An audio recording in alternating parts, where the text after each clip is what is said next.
All right. Tutandika butandisi. Yeah, Salopi the Great Cinema yakutusaako.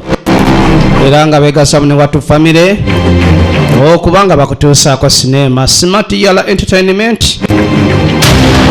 Bazisaako ne Salopi the Great Cinema Reality Cinema. Bonna begasa wamu. Pozine Raji Productions okutusaako filimu etandika obutandisi. Bamuyise magazi Ronaldi. Nalu yange Falida. Mwana watu Nakaonde Aisha Lucky. Atesaako ne babirye Linda Costa. Mpozi mwana mwala Nanono Winnie. Naye talutumidde mwana. Nava Esther Love Musumbu ye. Pastor Yaganyo Samira Lupia Yosefu naye tumulaba. Nayuta ya Nakato Latifa Kolotimbe. Kasiri JB naye tumulaba. Nakacho Nakaziwe Edisa naye tumulaba. Kushaba Jacobs Kolotimbe. Nachagaba Mirako bonna tubalaba. Eranga Sentongo Yolam naye tumwolekera. Mbazisaako ne Luswata Albert Kolotimbe. Bonna nga obalabye bazze mu kwelaguza kwekuluwa. Twalese mutaka bamutidde omwana. Lupia Yosefu ye nannyini firimu. Waliwo omuntu gwottira omwana naye nga tomutidde mulogo Saabalogo. Aba atambula n'awulya eddoboozi nga limuyita Kakoko wangi ani ampita. Sebo kitalo nnyo. Nga kitalo mukama wange kitalo nnyo naye gwani ayogera nange. Guma nange nkunakuwalirako. Bwe gati amayembe oba emisangwa gya muganda gyo gye munakuwalirako. Tontegedde. Nga sinnabakutegeera mukama wange. Umba. Mukama wange sense buse. Mpuntu muse. Mutawana nyo. Magazi Ronaldo director ka film akagenda mu maaso kaseri ka butonotono. Kufa ku mwana osagala kugenda ettogge. Yesibu jajja. Ekinsitudde obukolokolo. Wuliriza. Kuba nti nkubuulira ky'olina okukola okwongera okutirimbula. Bajjajja basituse bajjajja bamugamba oyina okutirimbula abantu. Ennaku gy'owulira. Batuttira batya omuzzukulu waffe ennaku gy'owulira ku mutima naffe bajjajja abo gye tuwulira. Tuga tirimbula nga bw'osobola. Wulira firimu. Njagala ogenda okola embuga nga yabufuusa obeere musawo naye nga tetulina gwe tuyamba. Abantu basobole okujja mu bungi nga bakusanga mu kiggwakyo. Kamonge bw'ogamba mundu sijagaana kubanga kusalawo mbadde muweereza ebbanga lyonna.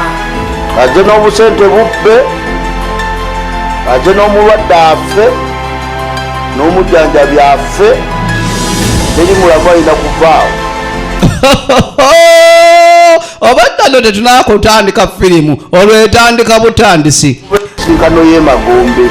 Bajjajja be bamulagira engeri batutidde omuzzukulu waffe njagala okola essabo nga lya bufuusa lya bulimba teri kusonyiwa muntu yenna. Oli ne waba alina gwazze naye mbwe simanyi kumujjanjaba twetaaga afe. Oli yennyini aleese omujjanjabi naye afe. Aleetesa obusente bubba ate omala omutte. Embuga erina okuba nga esanyawo buli muntu yenna ayingira mu ssabo.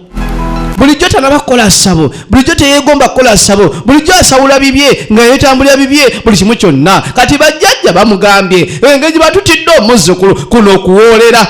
Bigwe careful mwenna abagenda mu masabo laba ku kino anti olwo tugitandika mu bulambalamba. Obadda tuli mu nnyanjula firimu etandika essaawa zino kweraguza. Paati ya 13 abagenda mu masabo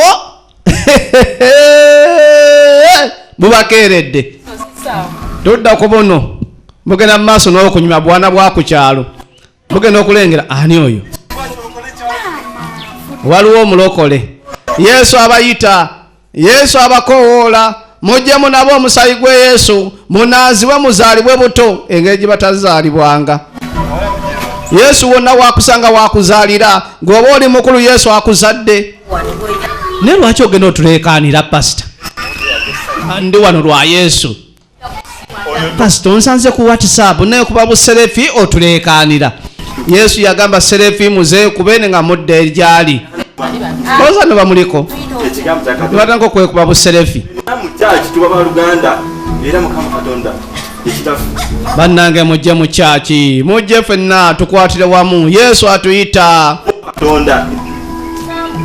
pasita tuyambe tuviire nze gwe mugoba ndiwo ku lwa mwoyo gwa Yesu gwe gundabikidde ne guntuma mbataase mugenda okufa Yesu abayita Yesu anaatera okudda kozi pasita Yesu anaatera okudda adda nnaku za mwezi mmeka ezo zo tozibuuza gwe manya nti adda mu bwangu ddala ddi agenda kudda mu korona oba nga korona awedde Yesu yajja kati gwe essaawa yonna naye bagamba leero ne bakubikira nti Yesu azze manya nti azze pasita bw'oba owunze genda owungire mu beewammwe olidde genda ogambe Yesu ayite abeewammwe bannanga abantu b'ekyalo kino baaba batya Yesu n'abakowoola abantu baganya okujja kali nga kalina akabina akalungi enewe Yesu abayita Mukama njagala okoze emitima gyawe balukuke pasita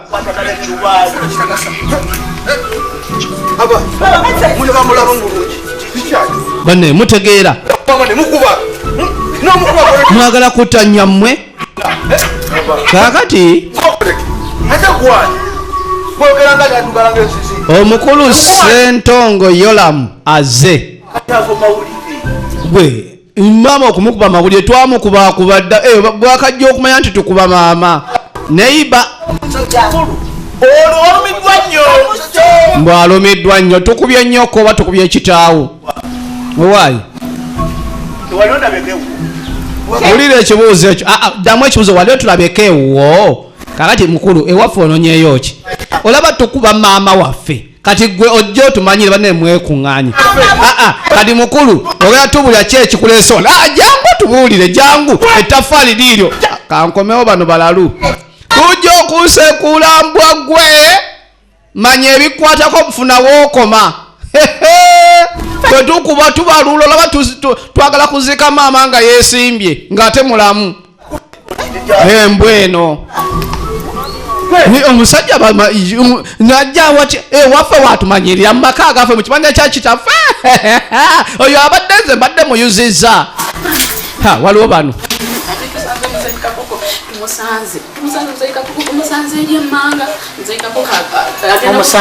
kati bagamba basanze kakoko mumanyi gwe battidde omwana abamusse tetunaba kubamanya naye ye tafaayo ani yamusoba ani ataamusse agenda kukola essabo bajjajja ge bamugambye buli alinnya mu ssabo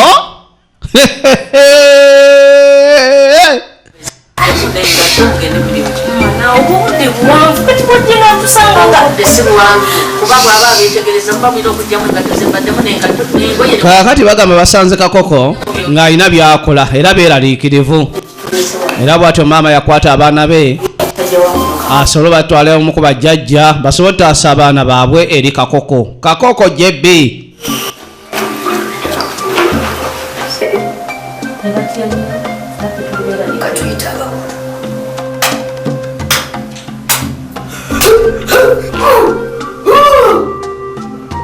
emmandu ozirabye alo emmandu obanga omukyala ali mugundi mu mmira nga yeekuba makeup ze mmandwa Nalutaya Latifa original names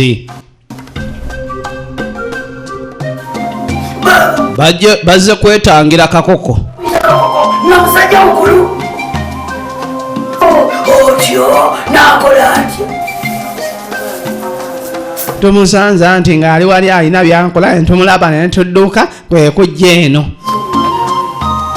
tasobola toyina kwaliza kutanga wendi era nga tutya ayinza okututta ng'akakoko attaani oyo alina amaanyi agatta amaanyi gasubuka no mu bajjajja Olida bafikuza ngefale baba. Olida firimu. Zero zeta. Yangu eno baba. Omwe mutuse ngenda kubakolako ani asooka yangwa wano. Elezo mutwe baba. Telezo omutwe nkukoleko kakoko talina gwatta mbw abagadinga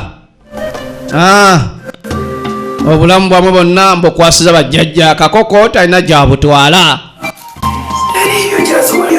maama mu kifo kyotwala abaana be mu ddiini abawenga abayigiriza katonda abaleese mu masabo gwokanda kuwasa kawala kato ka myaka 18 okasanga kafuuwa mmindi okasanga kalina bye kalengalenga kumbe bisibuka waka anti ekinyonyi ekito oba ekinyonyi ekikulu kyekiyigiriza ekito okubuuka kati n'empisa zonna z'osanga awantu wonna mu mukazi gw'oyina waka ziva waka waabwe byakuzaalaba maama abaana abaleese mu ssabo tukuwadde amayembe 2 gano amayembe gagenda kubakuuma laba maama naye mwenyini atunulanga mayembe abaana mufo kyo bayigiriza eddiini obayigiriza okudde wa katonda okudde wa yesu okudde wa allah abatutte mu ssabo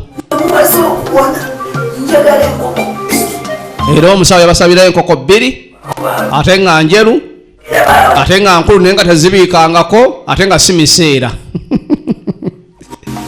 enkoko 2 njeru tezibiikangako nkulu ate nga si miseera kati teri nkoko etali museera etabiikangako nga sebanga nkazi bajjajja mubayita mmere tudde wanaluyange abantu bano tujja kubayita amannya gaabwe original osobole okubamanya mu firimu ezijja omanyi mugenda nnyo nemugamba ate wano bamuyise Magdalena ate wali ani tuli kuba superstar bo bozoolaba mu firimu ez'enjawulo kati leero tubuli mu kaseri ketugenda mu maaso n'okuba nga tubategeera mu bulambalamba bampise bukenya omusambaganyi omwana w'engabi omu bw'ati maama musoga tata muganda l'eddoboozi ly'owulira oba vijewulagi mu lulimi olufuutefuute Uraragi Productions tugenda mu maaso owa Yesu akuntumye wadde yambadde bya bbulaaka ogenda kyuko yambala ebyeru wangi tanse kuvumba ngoye ze nyambadde ndaba Yesu olimu ejjiini gwe oliko emmando ezikugoberera jogera tono zasinga okwagala mukulu kati emmando zange zingoberera ozaagazaaki oyasama anti kulwa Yesu eno Bayibuli gyenkutte egenda kutaasa emmandwa ziveewo zife zidduke kakati mbuzi gwe njagala emmandwa zange zinkwate ku mutwe zitansa okungoberera kati oli wano omunyasamira jangu gwe gwagoba emmandwa zange bulijjo Yesu yabagambye nti emmandwa mbi nja kukuba onkubye n'ebisiraani emmandwa zange zizano gwe tongoberera Yesu akwagala Yesu atumye nze Yesu kati nze mutume era nze kugamba Yesu oli mwana we jangu nabo omusaayi omumyufu Yesu yatufiiririra mu gundi nga byonna ebyo Yesu akwagala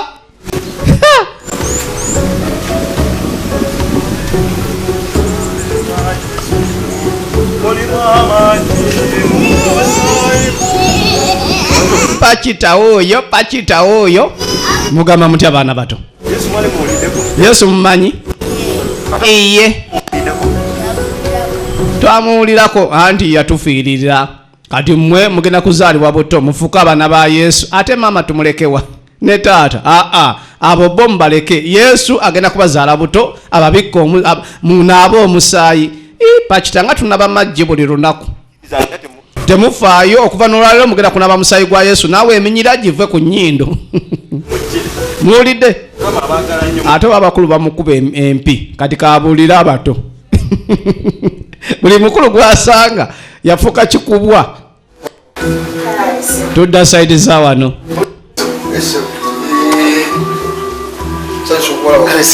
waliwo abagenya bazokyala ewa Sentongo Yolamu original MZ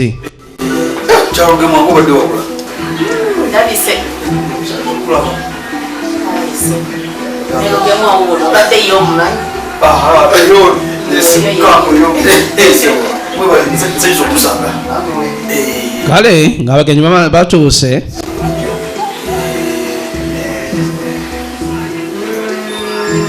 Omukyala wange nga bagambye yamwanjulira mukazi we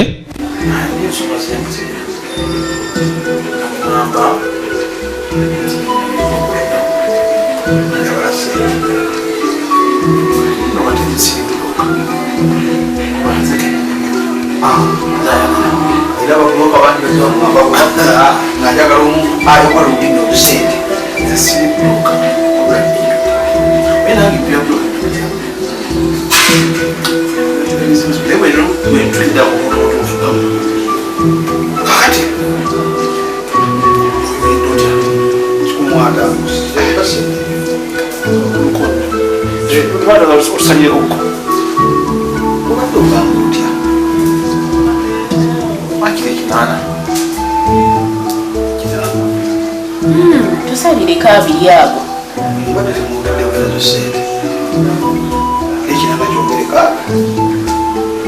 muzeeyi kyebagala okugula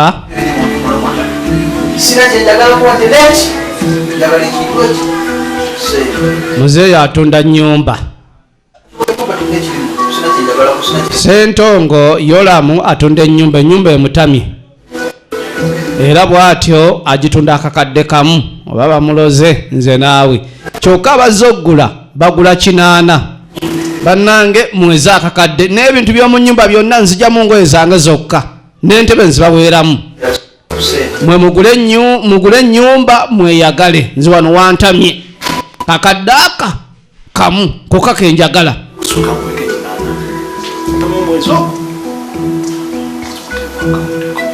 omusajja omukulu kweja emyaka atuuka okutunda ennyumba akakadde akamu ennyumba ejjamu obukadde nga 30 kyekiba kimutuuseeko yagenze ku famire n'agimanyiira era ng'abamu ku bazze okugula ennyumba ate basibuka mu famire eri yennyini njagala weetegereze muvanga ku bintu nga tuvuddeyo waliwo maama gy'atambulamu mpolampola n'omwana we tuli mu kyalo era nga twongera okubeebaza okuba nga otuninze wonna wotuninze ku tv yaffe eno genda mu maaso n'okutuninga tova ku mukutu gwegenda mu maaso n'okuba nga tukuleetera obunyumu obukyagire obuyokya bwe buti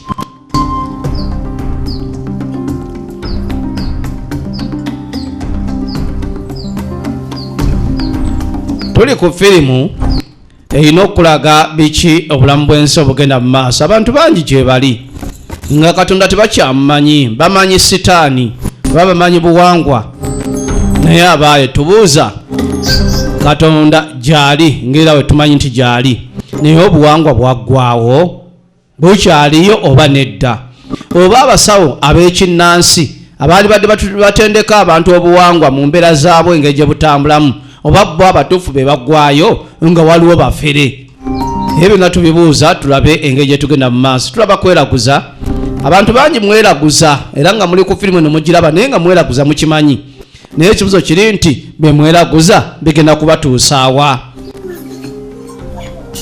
kakati naluyange Farida aba atambatambala najja asinkana omukyalo ono kale baali bamanyiganye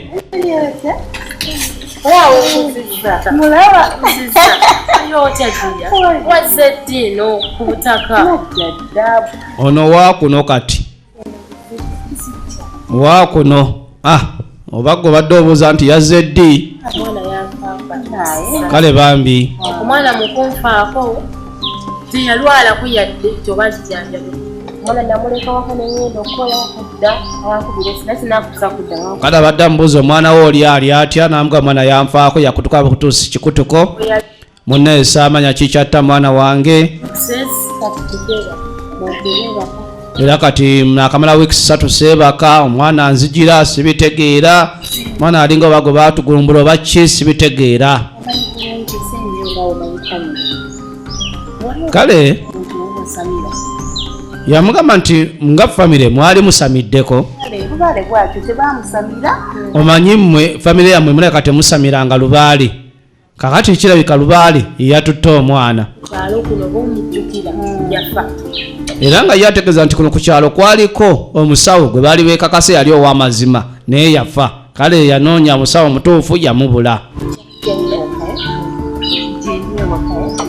kyava amulagira nti awaka gy'ali bw'aba asobola ajje amutwale ku musawo mutuufu agenda omukolera ku nsonga zonna balabe n'okulaba ki ekyaviirako omwana we okufa. Naye tumanyi nti okufa kya butonde ate si tteeka wabula kyo kirina kutuuka ku buli muntu. Etteeka omuntu alimenya nkiddamu okufa si tteeka. Okufa kitundu ku bulamu bwaffe oyagala toyagala. Kati abasinga mugamba mbu okufa tteeka, amateeka mangi ge mumenye ate ne muyitawo nga temukoze temusibiddwa oba tovunaanibwa. Naye okufa teri ateekeddwa kubanga akuyitako oyagala toyagala. Olunaku lwo lutuuka wabawo obusongasonga obujja, simanyi afudde ekikutuko, simanyi emotoka emutomedde, simanyi akoze bw'ati. Bonna busongasonga Katonda bwe yayisaamu okuba nga tutuukira ku kiri ekigambo kufa. Kakati baba batamatambula ne basanga ono pasita muto. Majisanya badaba wambye mwenna. Ne kyamukisa mulungi. Wemba sinkanye wange. Mukama ono w'amaanyi. Era bw'atyo atandika obategeeza nti engeri gy'abasinkanye Yesu ekigambo kyakimutumye abe nga akibabuulira. Ndaba mujjudde ebizibu. Naye Yesu lyekkubo bwe bulamu ate ge mazima. Bwe munadde wa Yesu mugenda kuba bulungi ddala. Ebitabo bino bye tukwata bino Bayibuli. Atugamba nti mwenna abasoleddwa era abakoze abalemeddwa. Kale nga Yesu atugamba mu Bayibuli nti abasobeddwa, abalemereddwa, abazitowereddwa mwenna mudde eri Yesu, emigugu gyammwe anaagitikkulanga. Bwe mukkirize. Naye pasita abuulira asemberayo okwo kubanga empizi yakalya bukyanga atandika kubuulira alinga yajja mu bintu by'empi buli asanga yakuba.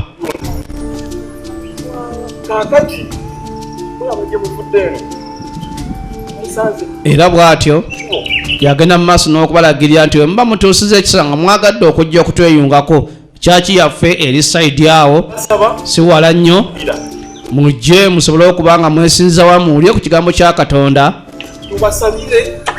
era tujja kubasabira mubeere bulungi.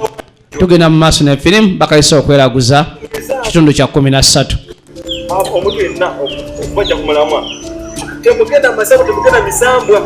Era bategeeza obutagenda mu masabo, obutagenda kubanga beeyunga n'emisambwa n'ebirala byonna kubanga mujja kuba muviire ddala ku mulamwa. Kale mbasaba mujje mu kyaki musobole okusaba Yesu ajja kuba abataasa. Era Yesu yagamba jangu nga bw'oli ajja kuba ng'akununula. Mujje munabo omusaayi gwa Yesu, mujje mube nga muwulira ekigambo kya Yesu. Kale pasita tujja kujja wayi abo nno kale tebankubye pasita kitono nnyo era yeewuunya nnyo omuntu okuba nga amubudde ekigambo kya Yesu n'atakubwa. Naye Yesu naye bw'atyo bwe yali ekigambo kye kyamukubya. Kakati jjukira ono baamusenza.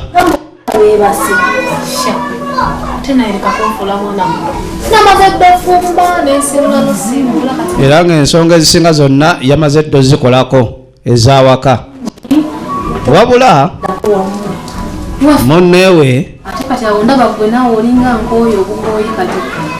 munnewe yamugamba nti munnange ekyokutula obutuuza awaka wandibadde oyiyayo omulimu n'oba ng'osobola okukola. Naye kakati nze nange ndi mukazi munno ondaba sirina musajja nti oba ndabirira okubanga nkugulira emmere nemba nga nkusuza buli kimu kyonna munnange mpulira kiba kimmenya walinoonyeza omulimu n'obaako n'engeri yonna gy'okola. Era ye kyagamba nti nga bulijjo wenkugamba bankolimira ze zisobola kufuna mulimu ngezezzaako buli wamu wonna kufumbirwa mulimu ebyo byagaanira ddala. Naye lwakuba nti engeri gyonjo omanyi mulimu abantu ab'entondo munno akugamba ekintu nga kituufu kubanga oba omumenya. Kati ate ono yalabanga abamugoba n'akyongoba oyagala kunkooye bwe mutwe mukowa abantu bw'oba onkoye kanyigire ebintu wabweru ŋŋende.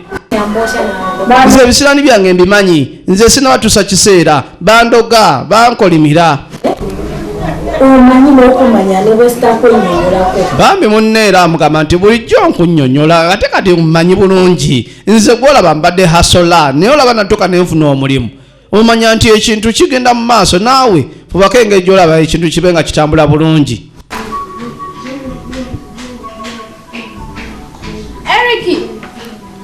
Kaakati yayita mwannyina. Wangi baba. Soko Johan. Jangu Eric nawe, jangu speed. Yangu wa. Kale ng'ayise mwannyina omanye Eric nina omutwalo.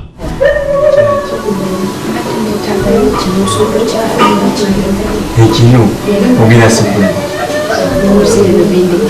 Yasaba mwannyina baasobola omufunirayo ku kinu amusimba omutwalo ye alina byagenda okusekula era ng'asuubira by'anaasekula bijja kuba bimuyamba bulungi. Mwannyina ze kiki buli lunaku osaba kino juuzi wansaba ekino ne leero nsaba kino gwe tokoowa kuleetera kino. Okay, manyi ywe nsobola okijja kasompa omutwalo kubanga juuzi jajja gundi we najjayo ekinu kye yayomba.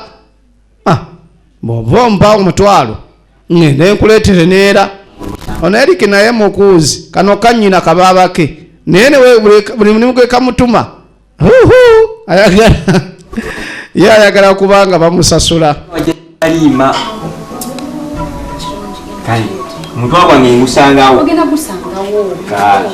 Ye mwana mula naava Esther original names tugenda mu maaso kati no Eric Sebo ekinu yali amanyi wakijja kumpi awo takayana n'akireeta mutwalo ajali wa muzeyi zebizeddi just muzeyi wali omugaba muzeyi kangene nsekule kuwa n'ebinyeebwa ng'akuwanga ogira Eric yeggwe okomyewo omwana yayigira ddala obulogo olw'omusajja.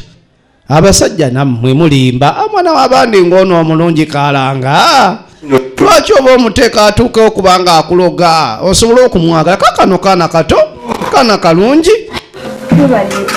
naye munnange omusajja yakatabula obwongo kaana kamugagga kati Eric agenda okulaba sisita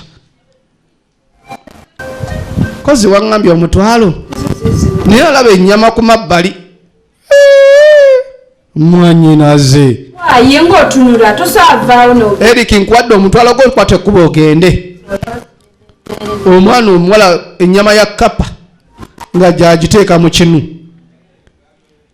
kyova olaba abavubuka ennaku zino tebakyawasaawasa kale bambi okasanga mu kkubo n'ogamba ii bannange baakaana laba embooko n'otwala waka kumba otutte mulogo wuuno okuloga yakujja waka laba ekinu kyagalamu enkana buwanvu mwannyina ali eri alengesa kafuwa okwana maama kino kiki ennyama natandika ogisekula ewangi bulijjo olya nnyama waliwo abagisekula mu kinu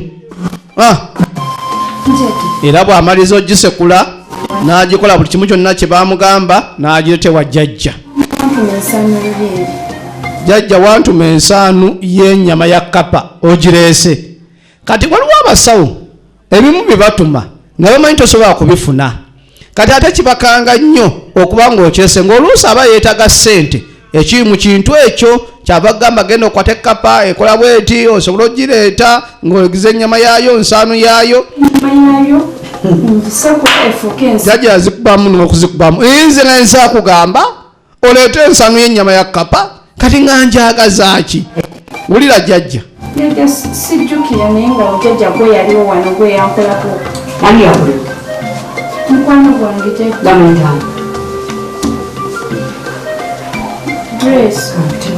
jjajja abuuza ebibuuzo bingi owaayi manyi oluusi emmandwa zigenda zintuula ku mutwe nimba nga byenkola sibitegera kanyambale ekkanzu y'emmandwa ndabe kyegamba jjajja ono gula atabangako musawo wabula yafumbirwa omusawo kati emmandwa ne zeegomba omutwe gwe ne zigutuulawo kati kutuddeko buli mmandwa okwo era bwatyo najja azikoola ne ziyingirawo emmandwa nkambwe nnyo ziwulire jjajja byewantuma mbireese Biki ebyo byolese? Anti wangamba ngire nyama ya kapa nzimanyi nkole ensanu yayo simanyi ngireete. Nze omanyi. Ate jjajja gwe wangamba okubireeta. Mulimu emmandu ezituuka nga nkambwe ennyo nga bw'owulira. Wulira emmandwa. Tuli mu ssabo. Bamugamba asumule mangu nnyo ensaanu eyo. Mukazi wattu ali mu kutya okw'amaanyi. Najja asumulula ensaanu. Jjajja olaba ku nsaanu ya kapa. Ennyama ya kapa. N'asanyuka. Bane jjajja ebyo nga bitiisa ate. Emmandu eyingiddewo nkambwe. Mwe by'okutiisa tebyabaddemu kakazi kattu bukyanga kaloga. Era bamwana w'abandi bannanga aloga. Kanambooko naye abasajja okanga gwaliko Kabaaya Roni tayagala kumanya bashuga mami bashuga ki bonna asitula busituzi.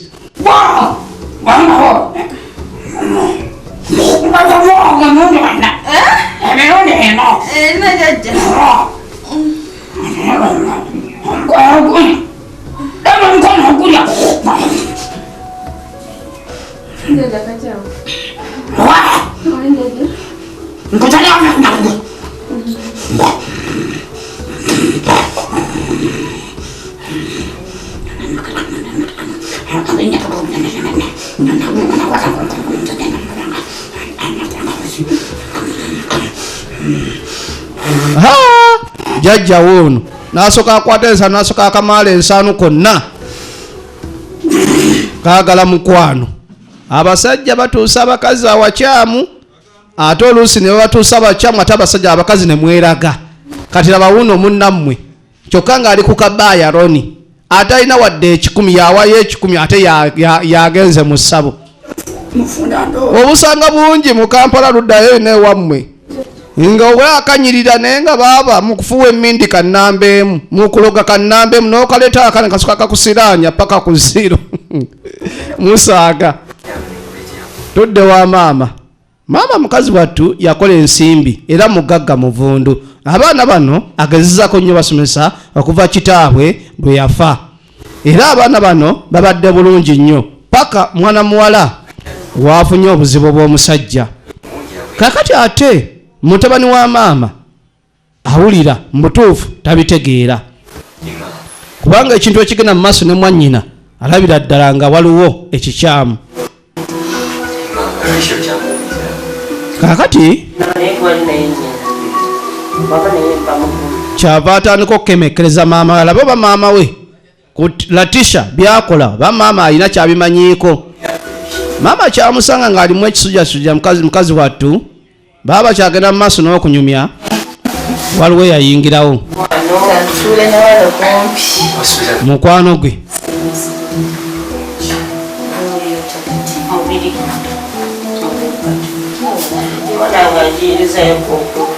Mukazi wattu awulira teyeetegera bulungi abaali awo mukwano gwe najja ayingirawo. Ojja kuwona kali no munnaye nze nekindeese si kirala omwana waffe gwangamba otwala mu ddwaliro. Results ze zino najja amusimba results ze baakebera ku mwana. Agenda okulaba nga byonna byali bizibu bya laavu. Era oluvannyuma najja amusimba kalisiiti kwe bajjanjabira omwana.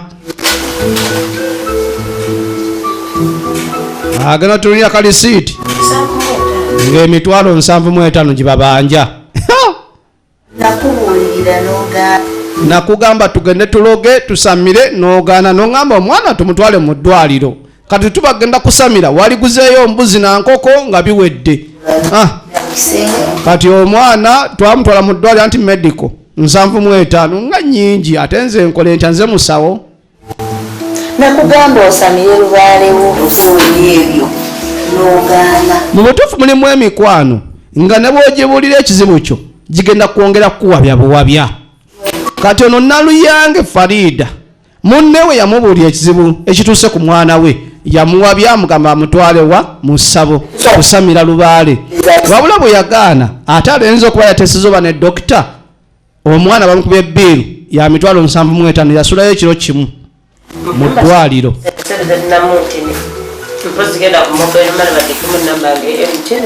lwakuba nti maama yakolamu era yamugamba akwata simu ogende bajjeyo ssente ku mobile money yange gwenyini walemu okuyiga ekyokukola nakugamba osamire lubaale omutereezi bino byonna byona wagamba omuntu najja nagamba bwatu nooza nti akuyamba kumbe ayongera kuwabya buwabya nabagambye efirimu etandika butansi tubadde katundu ka 13 twolekere ku katundu ake 14 tulabe luddaja bigwera tulaba ka firimu kafa akaseeri oba kewaise ak'obutundutundu ke kina Uganda ke bayita okweraguza n'abazannyi bo abaakabi abamanya bonna tugenda mu maaso n'okuba nga tubalaba kavudde mu Raji Productions video Raji oba Bukenya omusambaganyi nzabadde akabatuusaako ku WhatsApp namba 0754 39 ana 96 tubenga tuwayamu omanyina bu firimu ki bwenzizaako mpolampola tukola obukoreya obufilipines obuchina saako n'obumerika obw'obutundutundu omwo gwe muzannyo gwaffe mwe tuzannyira omwo mwe tugenda mu maaso n'okuba nga tubatuusaako mbaagala nnyo tusinkane nga mbalabye